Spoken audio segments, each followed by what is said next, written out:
What is the true value of a single dollar? For most, it's almost nothing. A vending machine snack may be half a cup of coffee. But what if that dollar given away when you had almost nothing yourself was actually a key? Not a key to a car or a house, but to an entirely different universe. This is the story of Chloe Miller, a waitress drowning in debt and despair, working endless shifts at a greasy spoon diner. It's the story of a forgotten old man with nothing but a threadbare coat and a story in his tired eyes. And it's the story of one cup of coffee, an act of kindness so small it should have been forgotten. But instead, it set in motion a chain of events that would unravel a secret worth billions. Stay with us as we uncover how a $1.75 debt paid by a struggling waitress was actually the final question in the most important test of a lifetime.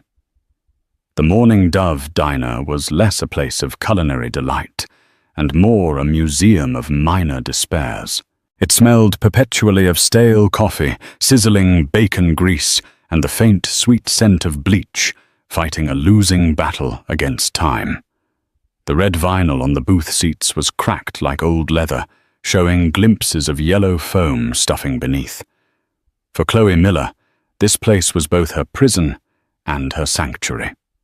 At 26, her life was a tightrope walk over a canyon of debt, and the diner was the flimsy rope she clung to. Her dreams of being a graphic designer, of creating vibrant worlds on a screen, were gathering dust in a portfolio under her bed. Reality was a different kind of art, the art of balancing a tray of steaming plates of smiling through exhaustion, and of calculating tips down to the last cent. Every penny mattered. Every single cent was a soldier in the war to keep her and her younger sister Lily afloat. Lily was the sun Chloe orbited. At 16, she should have been worried about prom dresses and final exams. Instead, her world had shrunk to the sterile white walls of a hospital room, a battlefield where her own body had turned against her. A rare autoimmune disorder was methodically, cruelly shutting her down. The treatments were experimental, ruinously expensive, and not fully covered by their barely there insurance. So Chloe worked. She took double shifts, picked up holiday hours, and wore a smile as brittle as spun sugar, while her heart felt like a lead weight in her chest. This Tuesday morning was like any other. The morning rush had been a flurry of impatient construction workers and quiet office drones. Now, in the mid-morning lull, the diner was sparsely populated. Chloe leaned against the cool stainless steel counter, her feet throbbing in her worn-out sneakers, rereading a text from the hospital's billing department. Payment overdue. Please remit $2,347 to avoid service interruption. Service interruption. They made it sound like a cable subscription. Daydreaming again. Miller. Chloe jumped, stuffing her phone back into her apron pocket. Brenda, her senior by 20 years and 100 layers of cynicism, was wiping down the counter with a cloth that had seen better decades. Just checking the time, Chloe lied. Right. Time to face the music. Brenda grunted, nodding towards the door. We've got a live one. An old man stood hesitantly just inside the doorway, as if unsure whether he was welcome. He was painfully thin, his frame lost inside a tweed overcoat that was frayed at the cuffs and collar. His grey hair was unkempt, and his face was a road map of wrinkles. But it was his eyes that caught Chloe's attention. They were a pale, washed-out blue, cloudy with age, and they held a deep, profound weariness that seemed to suck the light out of the room. He clutched a worn, flat cap in his trembling hands. He shuffled towards the counter and slid onto a stool, his movements slow and deliberate. Chloe grabbed a menu and a glass of water, placing them in front of him, with her practiced, friendly smile. "Welcome to the Morning Dove. Can I get you started with something to drink? Coffee's fresh." The old man blinked, as if her voice had pulled him from a great distance. "Coffee." He rasped, his voice thin and dry like rustling leaves. "Just coffee. Black." Chloe poured a cup from the pot, the dark liquid steaming in the thick ceramic mug. He wrapped his gnarled, shaky hands around it, letting the warmth seep into his bones. He didn't look at the menu. He just stared into the black depths of the coffee, lost in a world of his own. Chloe went about her work, refilling salt shakers and wiping down tables, but she kept an eye on him. He sat there for nearly an hour, taking slow, infrequent sips. He never said a word. Other customers came and went. A family with loud children, a couple arguing in hushed tones, a businessman tapping furiously on a laptop. Through it all, the old man remained a silent, still statue at the counter. Finally, he drained the last of his coffee. He fumbled in the pockets of his coat, a look of mild panic growing on his face. He checked his trouser pockets, his movements becoming more frantic. He patted his coat again, his brow furrowed in distress. "Is everything all right, sir?" Chloe asked gently. He looked up at her, his pale eyes wide with embarrassment. I seem to have misplaced my wallet. I'm so sorry. I thought I had a few dollars." His voice cracked. I can come back. I live nearby. I promise." Brenda, overhearing from the grill, scoffed loud enough for a dog to hear. "Yeah, right. Live nearby. That's what they all say." Chloe shot Brenda a silencing glare before turning back to the man.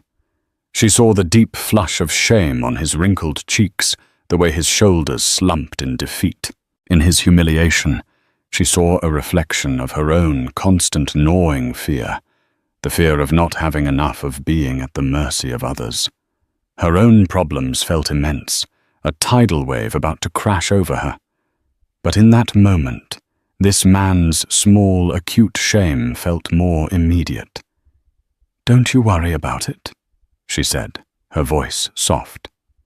She reached for the check she'd placed by his elbow. It was for $175. "It's on the house today." The man looked stunned.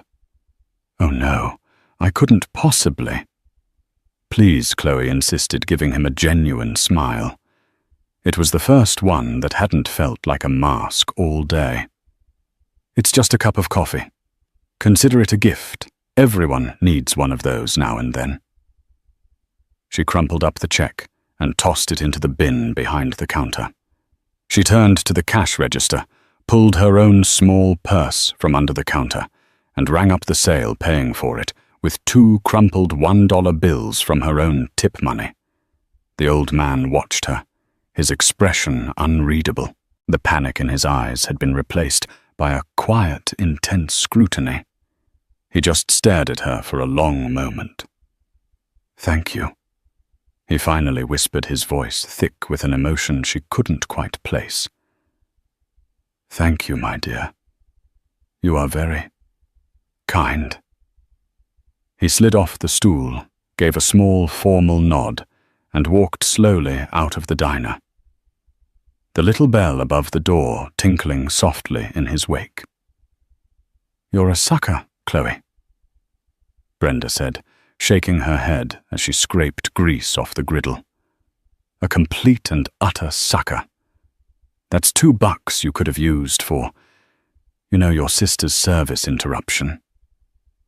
Chloe flinched at the jab, but didn't rise to the bait.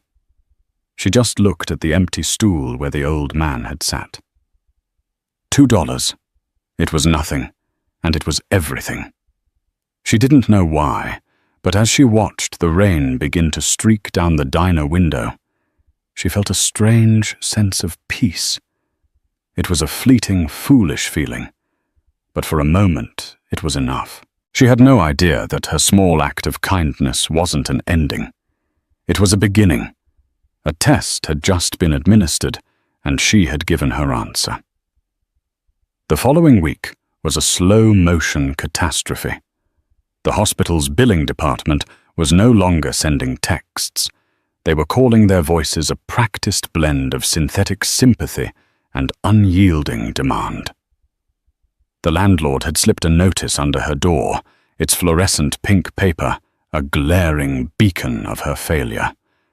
It wasn't an eviction notice yet, but a final warnings, 2 words that felt like a punch to the gut. The cracks in Chloe's carefully constructed dam of composure were widening, and the pressure was becoming unbearable. She took on more shifts until exhaustion became her new normal. Her world was a blur of taking orders, refilling coffees, and the endless cloying smell of maple syrup. The smiles she gave customers felt heavier, the friendly chatter more forced. Her mind was a constant, frantic calculation of bills owed versus tips earned, a race she was perpetually losing. It was during a particularly grueling Thursday lunch rush that the bell above the door tinkled, and he was back. The same old man in the same threadbare coat, looking just as lost and weary as before. He shuffled to the same stool at the counter, his cloudy blue eyes scanning the room until they landed on her. A flicker of recognition, or perhaps something else, passed through them. "Coffee, please." He rasped, his voice as frail as ever. Black. Chloe's heart did a strange little flutter. She wasn't sure if it was annoyance or relief. Brenda, from her perch by the kitchen pass-through, rolled her eyes so hard it was a miracle they didn't fall out. "Your boyfriend's back," she stage-whispered. "Hope you're ready to open your wallet again." Chloe ignored her and poured the coffee, placing it in front of him with a small, tired smile. "Good to see you again." The man nodded, his gaze fixed on her. "You are here again." "It's my job," she said with a light shrug. He sat for a long time, just as before, nursing the single cup of coffee. The lunch rush swirled around them, a chaotic symphony of clattering plates and shouted orders. Chloe was a whirlwind of motion, but she remained acutely aware of the still point at the counter. He watched her every move. He watched her handle a belligerent customer who claimed his bacon was too crispy, patiently taking it back to the kitchen without argument. He watched her kneel to help a mother pick up a box of crayons her toddler had thrown across the floor. He watched her share a quiet, kind word with a regular, an elderly woman who always ate alone. When the rush finally subsided, he was still there. He called her over, his voice barely a whisper. "Miss," he said, looking down at the table. "I seem to have done a clumsy thing." He gestured to the floor.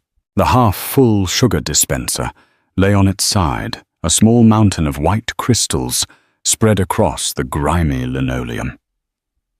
"Oh, my heavens. I am so sorry," he mumbled, his face coloring with shame. "My hands, they don't always listen to me anymore." Brenda let out an audible sigh from the other end of the counter. "For crying out loud," she muttered. Chloe's back ached. Her feet were screaming. The last thing she wanted to do was get on her hands and knees to clean up a sticky, sugary mess. A hot flash of irritation shot through her. Why did this have to happen now? Why him? But then she looked at his face. The genuine distress in his eyes, the tremor in his hands as he tried uselessly to scoop up the sugar, it extinguished her anger in an instant. This wasn't malice. It was mortality. It was the quiet, clumsy indignity of a body betraying its owner. "Please don't you worry about it for a second," she said, her voice softening. "It happens to the best of us. It's just sugar." She grabbed a dustpan and brush from the back. As she knelt on the floor, sweeping up the granules, she could feel his intense gaze on her. It was unnerving. It wasn't just the look of an embarrassed old man. It was analytical, penetrating, as if he were looking right through her, weighing and measuring something she couldn't see. When she stood up, brushing the dust from her apron, he cleared his throat. "I must pay for that. And for my coffee." He reached into his pocket and pulled out a small, crumpled handful of change. He carefully counted it out onto the counter. It amounted to 97 cents. "It is all I have today," he said, his gaze dropping to the coins. "I can come back with the rest. I promise." The cost of the coffee was $1.75. The cost of a refilled sugar dispenser was negligible in terms of money, but significant in terms of diner politics. Brenda was staring at her, a smug, "I told you so" look on her face. This was it. This was the moment to cut him off, to tell him not to come back, unless he could pay to protect what little she had. It was the sensible thing to do. Chloe looked at the pathetic pile of coins. She looked at the man's worn-out shoes. She thought of the pink notice on her apartment door and the robotic voice from the hospital's billing department. Every instinct of self-preservation screamed at her to say no. Instead, she pushed the coins back towards him. "You keep that," she said quietly. "You might need it for a bus or something." She took out her own wallet and paid for his coffee again. Her movements quick and decisive. "This one's on me, too. Don't worry about the sugar." The man didn't thank her this time. He just stared at her, his cloudy eyes seeming to clear for a moment, revealing a startling, sharp intelligence. He slowly scooped the coins back into his pocket, his gaze never leaving her face. Why, he asked, his voice suddenly stronger, less raspy. Chloe was taken aback by the directness of the question. "Why, what?" "Why do you do that?" he pressed. "This is the second time. You work for tips. You cannot afford to give away your earnings." It wasn't a question. It was a statement of fact, and it hit a little too close to home. "My mother always said that you don't measure your wealth by what you have, but by what you can give away." Chloe found herself saying the words tumbling out before she could stop them. It was something her mom used to say before she got sick and passed away, leaving Chloe to care for Lily.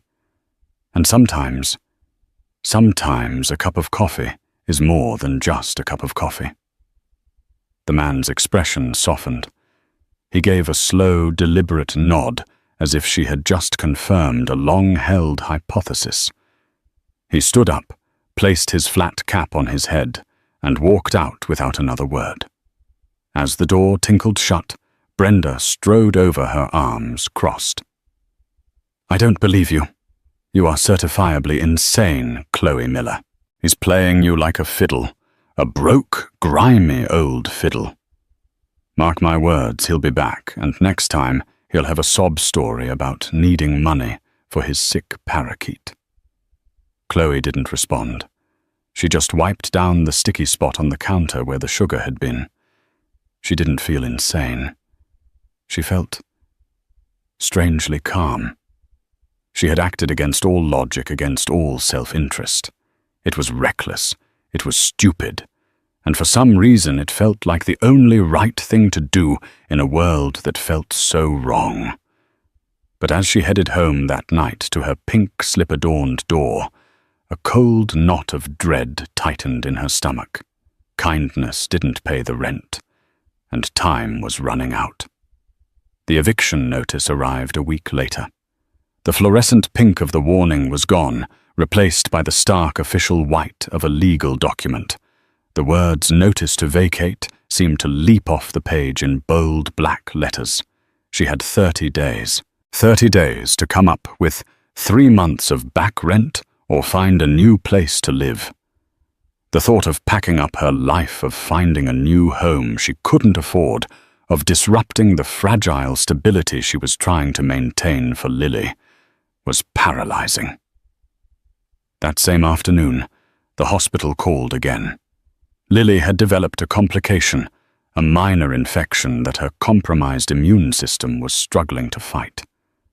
The doctor was calm, reassuring, but Chloe heard the unspoken words between the lines. "This is serious. This is expensive." He mentioned a new course of antibiotics, ones that were of course not fully covered by insurance. The number he quoted made the room spin. Chloe hung up the phone and sank onto her lumpy sofa, the eviction notice crinkling in her hand. For the first time, she felt the fight drain out of her. She was adrift in a vast, indifferent ocean, and she had forgotten how to swim. Despair, cold and heavy, settled over her like a shroud. She dragged herself to work the next day, her face pale, her movements robotic. Every customer's smile, every polite request felt like a physical blow. She was a ghost in an apron, haunting the aisles of the Morning Dove diner. And then he came in. The old man. It was late afternoon, the diner nearly empty. He didn't take his usual seat at the counter. Instead, he shuffled to a small booth in the corner, sinking into the cracked vinyl with a weary sigh. Chloe approached his table, her order pad in her hand, her mind a million miles away. She barely registered his presence beyond a familiar shape. The usual, she asked, her voice flat. He looked up at her, and for the first time she saw a raw, genuine anguish in his eyes that mirrored her own. His face was ashen, his hands trembling more violently than usual. "My dear," he began, his voice cracking with emotion. I am in terrible trouble." Chloe braced herself. Here it comes, she thought, Brenda's cynical voice echoing in her head. The sick parakeet. "It's my granddaughter," he said, his voice dropping to a conspiratorial, desperate whisper. "It's her birthday today. She's 7. I was supposed to meet my son to give her a present, but I lost the money. I had $50 saved up for weeks. It must have fallen out of my pocket on the bus." He looked down at his empty, trembling hands. "I can't show up empty-handed. Not on her birthday. It would break her little heart. And my son. He would be so disappointed in me." He looked up at her, his pale blue eyes swimming with unshed tears. "I don't know who else to ask. I know I have no right. But could you possibly lend me $20? Just 20. I'll pay you back. I get my pension check next week. I swear on my life I will come back and pay you." Chloe stood frozen, the pen hovering over her notepad. $20. To her, at that moment, it might as well have been 20,000. It was the gas money she needed to get to the hospital for the next week. It was the groceries she was planning to buy on the way home. It was a tiny fraction of what she owed, but it was tangible. It was hers. Everything in her screamed dough. The rational part of her brain, the part that was staring at the eviction notice taped to her refrigerator, told her to walk away. He was a stranger, a mooch, a con artist preying on her good nature. Brenda would laugh her out of the diner. But his story, a granddaughter's birthday, the fear of disappointing his son, it was so specific, so painfully human. She looked at his desperate, tear-filled eyes, and she didn't see a con man. She saw a grandfather. She saw the same desperation she felt every time she looked at Lily, the same gut-wrenching fear of letting down the person you love most in the world. Her resolve crumbled. "Wait here," she whispered. She walked to the back near the employee lockers. Her hands shook as she pulled out her wallet. Inside was a $50 bill and a few singles. She had cashed a check from a catering gig she had done on her day off. It was supposed to be a down payment on the rent, a pathetic offering to the landlord to beg for more time. She stared at the 50. It was her lifeline. With a deep, shuddering breath, she pulled out two $20 bills and a 10. She folded the two 20s together and tucked them into her apron. The 10 she put back. A voice screamed at her, calling her a fool, a martyr, a complete and utter idiot. She ignored it. She walked back to the booth and slid the folded bills across the table to him. Here she said, her voice barely audible, "This is 40. Get her something nice, and get yourself a hot meal." The old man stared at the money, then up at her, his mouth agape. He looked at the $40 as if it were a winning lottery ticket. He seemed genuinely, profoundly shocked. I only asked for 20, he stammered. I know Chloe said, a strange, almost reckless calm settling over her. But a 7-year-old deserves something special for her birthday. She was at rock bottom.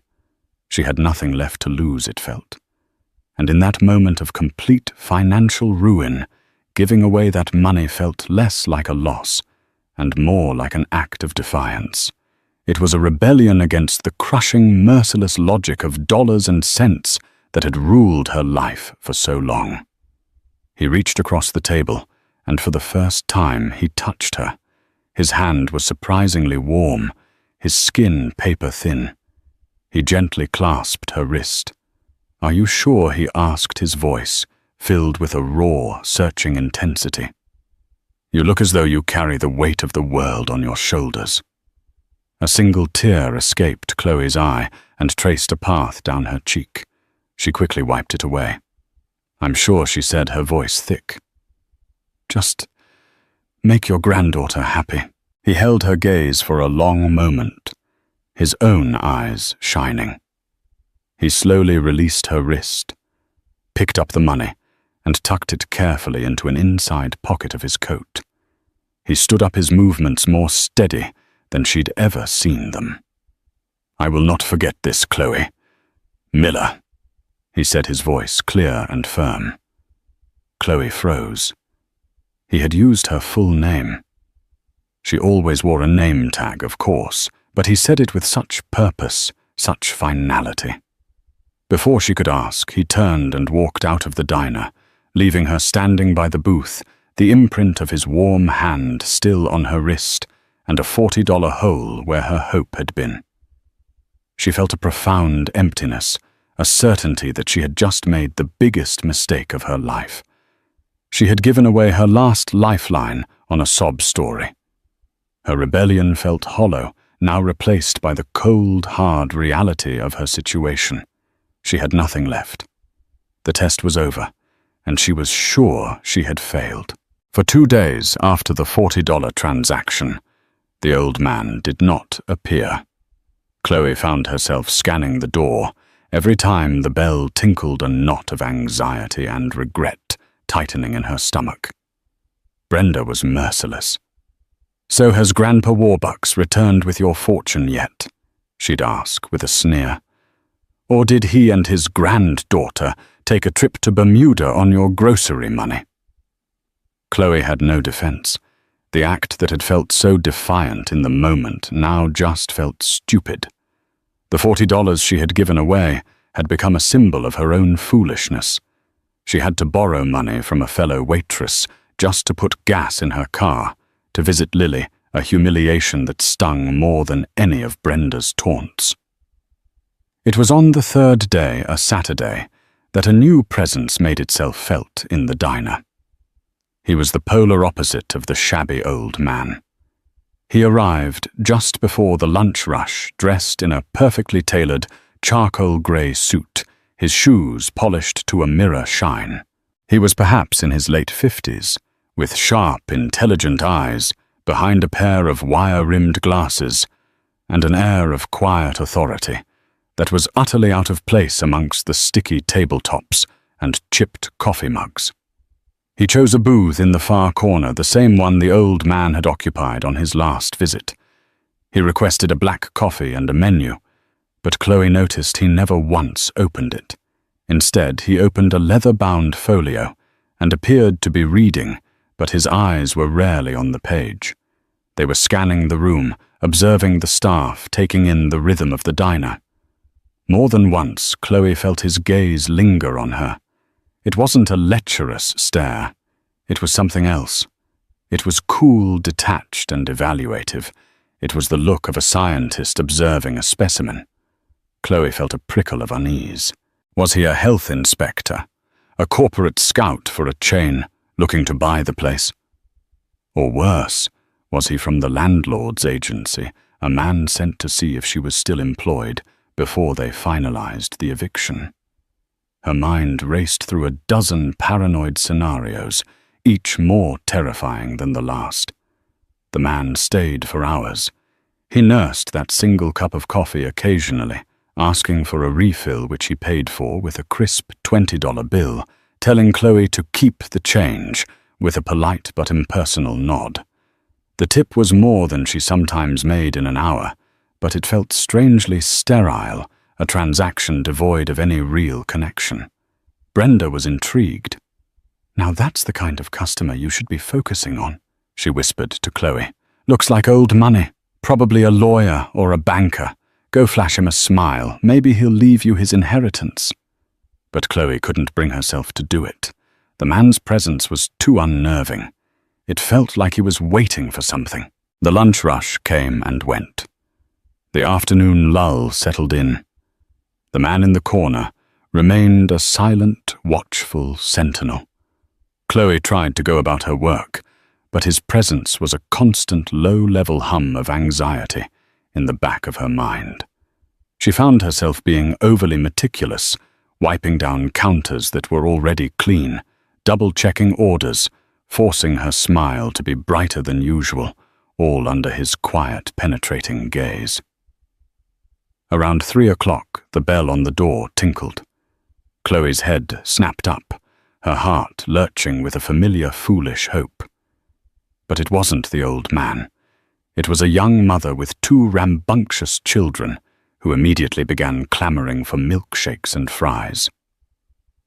Chloe took their order, her shoulders slumping with a disappointment she wouldn't admit to anyone. As she turned to put the order in, she glanced at the man in the corner. He was watching her, his expression unreadable. But as her eyes met his, he gave her the slightest, almost imperceptible nod. It wasn't a friendly gesture. It felt like an acknowledgement, a signal that some silent observation had been concluded. A few minutes later, as Chloe was at the milkshake machine, blending chocolate and vanilla, the man stood up. He left another generous tip on the table, adjusted his suit jacket, and walked towards the front of the diner.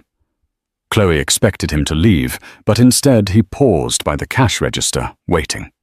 When she finished the milkshakes and brought them to the family's table, she made her way to the register to cash out another customer. The man in the suit waited patiently. When it was his turn, he didn't present a check.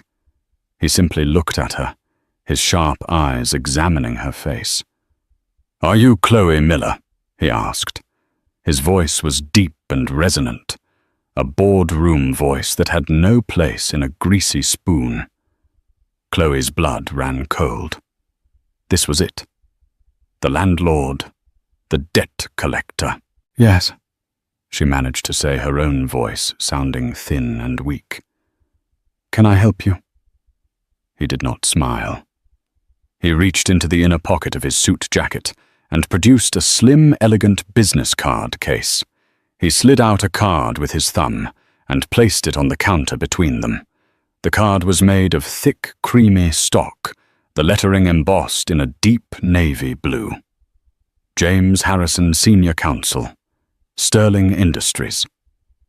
Beneath the name was an address in the city's most prestigious downtown financial district and a phone number. Chloe stared at the card, utterly bewildered. Sterling Industries was a titan, a multinational conglomerate with fingers in everything from tech and pharmaceuticals to global logistics. Its founder and CEO, Arthur Sterling, was a reclusive, semi-legendary figure, one of the wealthiest men in the world. What on earth would a senior lawyer from a company like that want with a waitress at the Morning Dove Diner Sterling would like to request a meeting with you. Harrison said, his tone flat and professional. Tomorrow morning, 10 o'clock, at the address on the card. Chloe's mind was a maelstrom of confusion. Mr. Sterling. Arthur Sterling, why? I don't understand. Why? What is this about? Harrison's expression did not change. All of your questions will be answered at the meeting. We are prepared to compensate you for your time away from work. He paused, his gaze unwavering. And I would advise you not to be late. Mr. Sterling does not appreciate tardiness. Without another word, he turned and walked out of the diner, leaving the business card sitting on the counter like a strange, impossible artifact from another world. Chloe picked it up, her fingers trembling. Sterling Industries. Arthur Sterling. The name echoed in her head, but it made no sense. She had no connection to that world of unimaginable wealth and power. From across the diner, Brenda called out, "What did Mr. Fancy Pants want? Did he offer you a job polishing his silverware?" Chloe couldn't answer. She just stared at the card, a terrifying, exhilarating, and utterly insane idea beginning to form in the deepest recesses of her mind. An idea so ludicrous, she barely dared to think it. The old man. His cloudy, pale blue eyes. His strange, persistent tests. His final words. I will not forget this, Chloe Miller. Could it be no? It was impossible. It was the stuff of fairy tales and cheap novels. And yet, the business card in her hand felt undeniably real. Tomorrow morning, 10 o'clock. One way or another, she was about to find out.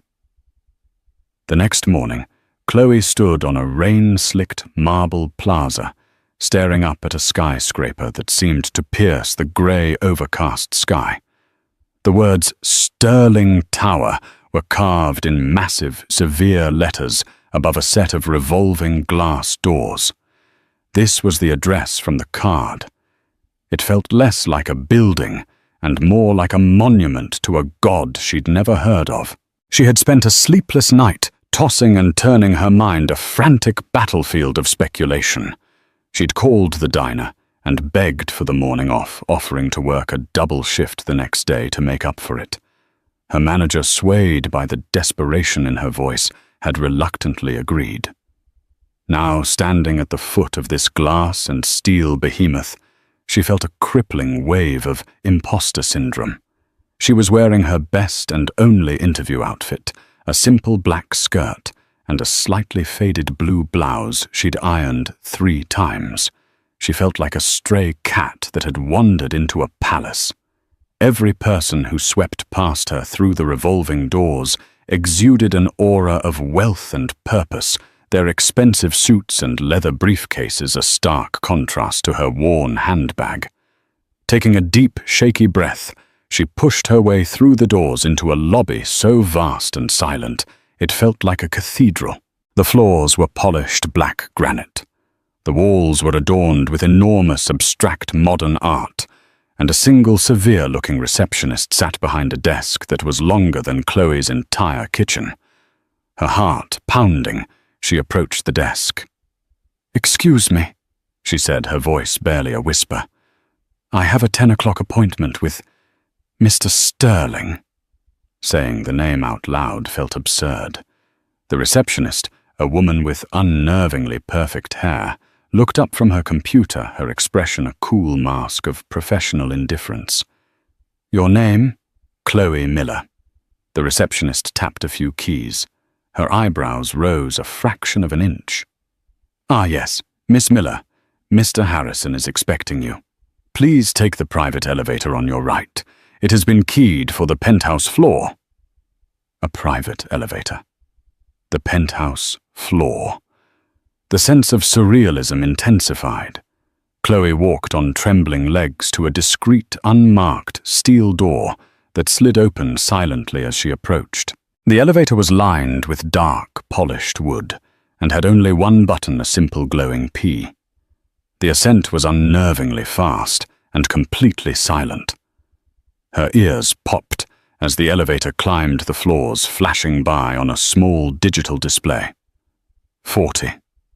50. 60. It finally stopped at 75. The doors opened not into a hallway, but directly into a room that took her breath away. It was an office, but it was larger than her entire apartment. 3 of the walls were floor-to-ceiling windows, offering a staggering panoramic view of the entire city laid out below like a map. The grey clouds that had seemed so oppressive from the street were now a dramatic backdrop. A massive mahogany desk, clear of all clutter except for a single sleek laptop, sat facing the windows. The carpets were so thick they muffled her footsteps completely. James Harrison, the lawyer from the diner, stood waiting for her. He was dressed in the same impeccable grey suit. "Miss Miller, thank you for coming. Please have a seat." He gestured towards 2 plush leather chairs positioned in front of the desk. As Chloe sat down, her eyes were drawn to a series of framed photographs on a credenza behind the desk. Most were of buildings and oil rigs, corporate triumphs. But one was different. It was a black and white photo of a smiling, handsome young man with his arm around a beautiful woman with kind, laughing eyes. The young man was a stranger, but there was something vaguely familiar about his features. "Can I offer you something?" Harrison asked. "Coffee, water?" "Water would be fine, thank you," Chloe managed to squeak. Harrison poured a glass of water from a crystal carafe and handed it to her. Her hand was shaking so badly she had to use both to hold the glass steady. "I know you must have many questions," Harrison began, taking the seat opposite her. "And I assure you they will all be answered. Mr. Sterling will be with you shortly." He wanted me to begin by extending his apologies. "Apologies?" Chloe asked, confused. "For what?" "For the deception," Harrison said, his face unreadable.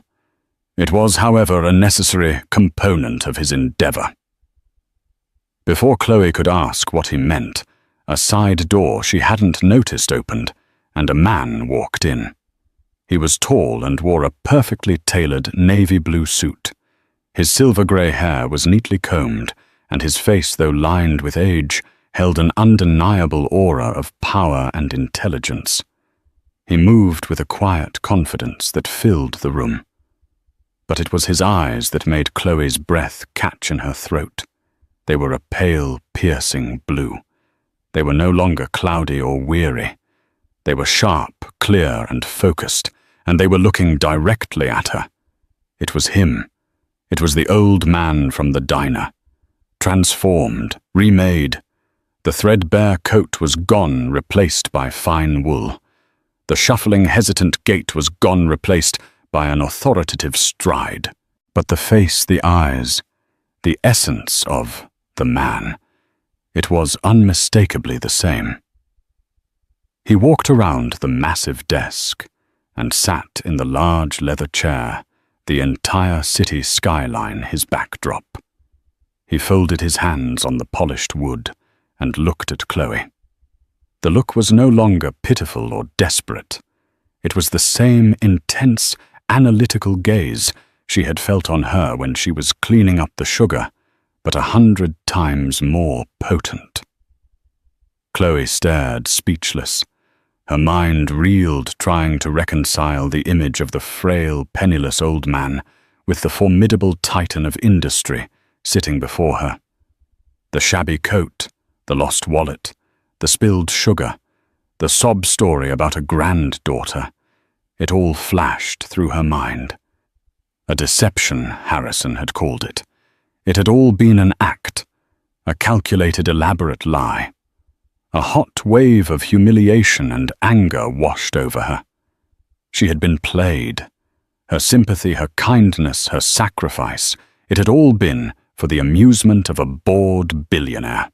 She had given him her last $40, money she desperately needed for her sister for rent, and it had all been a game. She stood up abruptly, the chair scraping against the floor. The glass of water trembled in her hand. "You," she whispered, her voice shaking with a mixture of awe and fury. "It was you." The man did not flinch. He simply held her gaze, his expression calm, almost sad. "Yes, Miss Miller," said Arthur Sterling, his voice no longer raspy and weak, but the rich, commanding baritone of a CEO. "It was me. Please sit down. We have a great deal to talk about." Chloe remained standing, her body rigid, with a fury born of humiliation. "Talk about what?" she demanded, her voice shaking. "How you enjoyed your game, pretending to be homeless to watch the struggling waitress give you her last dime. Was my pity a fun little diversion for you?" Arthur Sterling did not react to her anger. He simply gestured to the chair. "Please, Chloe, sit. You have every right to be angry, but you have also earned an explanation." The quiet sincerity in his voice cut through her rage. Hesitantly, she sank back into the plush leather chair. James Harrison stood by a silent, discreet observer. "For the past year," Arthur began, his voice calm and measured, "I have been conducting an experiment. I became Art, the old man, with the shabby coat, to find an answer to a question that was destroying me." His gaze drifted to a black and white photograph on the credenza. It showed a vibrant, smiling woman with kind eyes. "That was my wife, Isabel," he said, a profound grief softening his features. "She was the heart of my life. She came from nothing and believed in one simple truth, that the measure of a person is how they treat someone who can do nothing for them in return. She lived that truth every single day. When she died 2 years ago," Arthur continued, "I was left surrounded by people who wanted something from me. Their kindness was always a transaction. I grew cynical. I started to believe that the world Isabel saw, a world of quiet decency, had died with her." He looked back at Chloe, his eyes locking with hers. "So I set out to find it. I became invisible, a burden, a nobody. I wanted to find one person who would show kindness without expectation. For months I was ignored, dismissed, and treated with contempt. The little charity I received was offered with annoyance, not dignity. Then I walked into your diner," he said. "The first time you paid for my coffee, I was intrigued. It was a simple act, but you offered it with grace. The second time, I deliberately made things more difficult. I spilled the sugar, expecting a flash of irritation. Instead, you knelt on that dirty floor to clean it, refused my pocket change, and shared a piece of your mother's wisdom. I started to hope." He leaned forward, his expression serious. "But I had to be certain. My faith was too fragile. Forgive me for this, but I had my team look into your circumstances. I learned about your sister Lily. I learned about the crushing medical bills, the eviction notice. I knew you were standing on the edge of a cliff." A wave of shame crossed his face. "Telling you that story about my granddaughter was the cruelest part of my test. I was asking a drowning woman to give away her life vest. I knew you needed that $40 more than you needed your next breath. A part of me expected you to say no, to finally prove my cynical theory right." He paused, letting the weight of his words fill the silent room. "But you didn't, Chloe. You looked at my fabricated pain, and you responded with genuine compassion. At your absolute lowest point, you chose to give. You didn't just give me money. You gave me back the world my wife had believed in. You proved that her light hadn't gone out after all." Chloe listened speechless, the anger inside her dissolving into a stunned, heart-wrenching understanding. This wasn't a billionaire's cruel game. It was a grieving husband's desperate search for hope. Arthur composed himself and slid a thick, leather-bound document across the desk. "This search wasn't just for my own peace of mind, Chloe. It was to find a new purpose for my fortune, a legacy Isabel would have been proud of. For the past year, my lawyers have been structuring a new charitable organization, the Isabel Sterling Foundation for Compassionate Care." He tapped the document. "The foundation's mission is to provide aid with dignity, to find the people who fall through the cracks, the ones who are invisible. It will be endowed with an initial fund of $500 million. Chloe stared at the document, the number incomprehensible. "A foundation like this doesn't need another suit from Wall Street," Arthur said, his voice now filled with conviction. "It needs a leader who understands the true meaning of charity. It needs someone whose compassion is unshakable even in the face of their own ruin. It needs a heart, Chloe, not just a brain." He looked at her directly, his gaze piercing.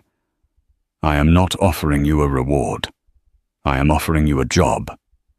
I want you to be the executive director of the Isabel Sterling Foundation. You will have immense resources and a team to support you, but the vision will be yours. Your starting salary will be $300,000 a year." He held up a hand as she began to protest.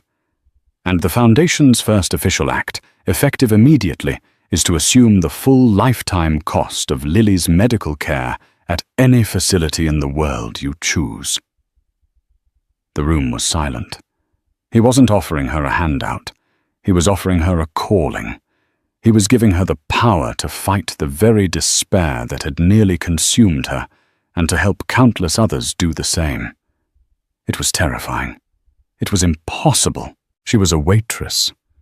But she thought of Lily of the eviction notice and of the look in the old man's eyes in the diner. She took a deep breath, letting the fear wash away, replaced by a surge of purpose. Looking at the man who had turned her world upside down, Chloe Miller gave him a real tear-stained smile. "Yes," she whispered. "I accept." Life changed with breathtaking speed. The moment Chloe accepted the vast, efficient machinery of Sterling Industries whirred into action. Within 24 hours, a team of world-class specialists was reviewing Lily's case. The next day, Chloe was by her sister's side on a private medical jet, flying towards a renowned clinic in Switzerland.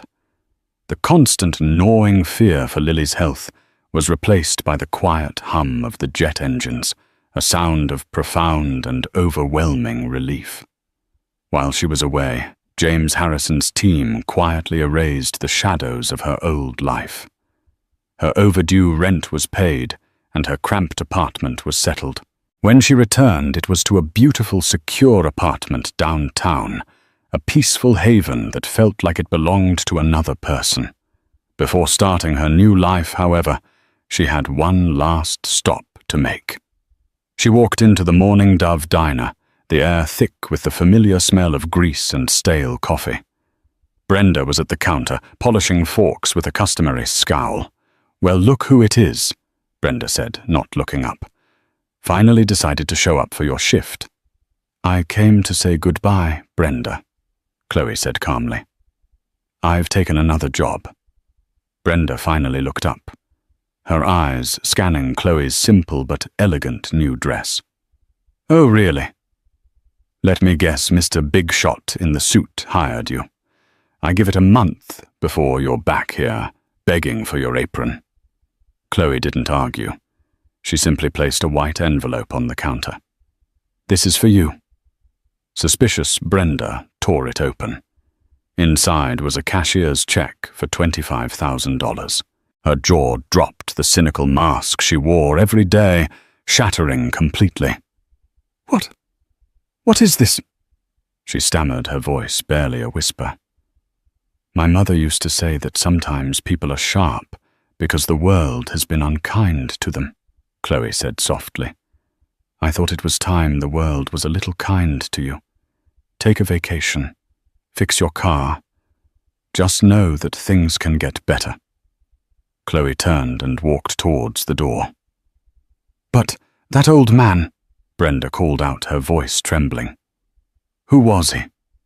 Chloe paused and looked back at her former colleague, who was staring at the check as if it were an alien artifact.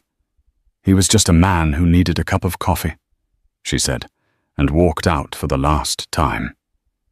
Her new office was on the 74th floor of Sterling Tower, with the same breathtaking view as Arthur's.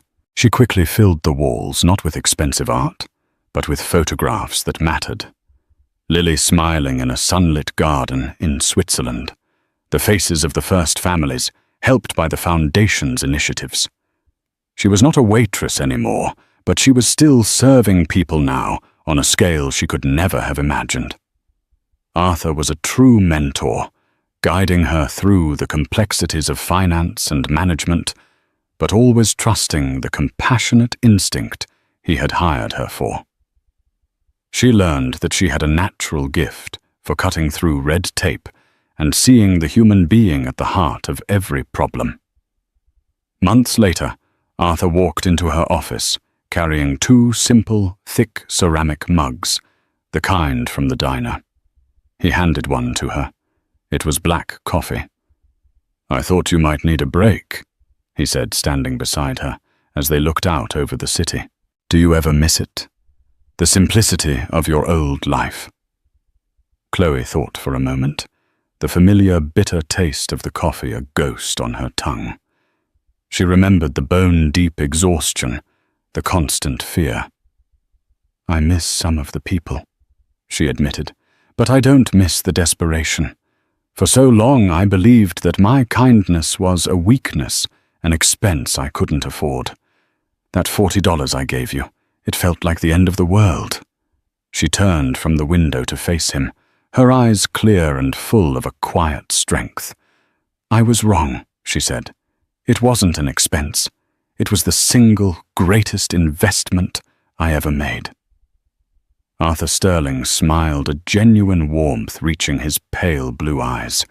In that shared moment, they weren't a billionaire and his employee, but 2 people whose lives had been forever changed by a simple, profound belief that the true wealth of a person is measured only by what they are willing to give away. Chloe Miller's story teaches us a powerful lesson that we often forget in our busy, cynical world. You never know the true impact of a single act of kindness. Her compassion wasn't a transaction. It was a reflection of her character. She didn't give because she thought she would get something in return. She gave because it was who she was, even when she had nothing left. Arthur Sterling wasn't just looking for a kind person. He was looking for a leader whose wealth was measured in empathy, not dollars. This story is a reminder that the best parts of humanity often shine brightest in the darkest moments. The smallest gesture can be the key that unlocks a destiny you never knew was waiting for you. If this story touched your heart and reminded you of the power of compassion, please help us share it. Hit that like button, share it with someone who needs to hear an inspiring message today, and be sure to subscribe to our channel for more real-life stories that uncover the extraordinary in the ordinary. What's the kindest thing a stranger has ever done for you? Let us know in the comments below. We'd love to hear your story.